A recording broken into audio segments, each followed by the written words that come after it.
أقول قال ابن مهدي قيس يا ذي بالكرامة عايشه، لي منعكم من أصحاب القبيلة ذي عاشها يا أهل النقا والعرف بين الأمة المتعايشة باناشد اليوم القبل ذي ما ترخي جاشها،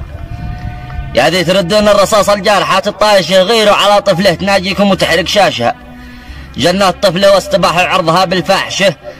والمغتصب عايش يقلد بالمحاكم باشها، والله لو هي بنت حد مسؤول رابط قايشة ما كان دار اليوم مقتصون من غشاشها، لكنها البنت الضعيفة والقضية موحشة واهل القضاء ما همها الا مالها ومعاشها متغاضية متساهلة مستأنسة ومريشة،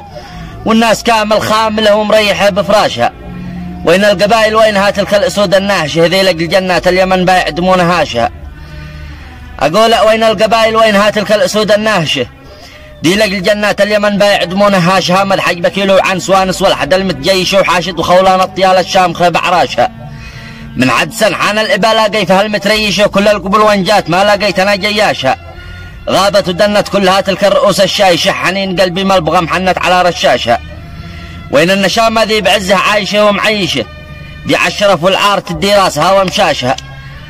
عمال حاكم والشوارب يا رجال مشيشة لا ما بكم غير وحميه تبطشوا بطاشة. والله يا جنات والله يا جنات ذاك المغتصب ما عيشه ساعة وحيده والقسم لو في يدي ما عاشها، لكنني بناشد اليوم القبل واجيشه على عصابات تفض من نومها وجماشها، والختم صلي على الذي ذكره القلبي ينعش، صلوا على طه عدد من المزنها لرشاشها، صلوا على طه عدد من المزنها لرشاشها وسلامتكم.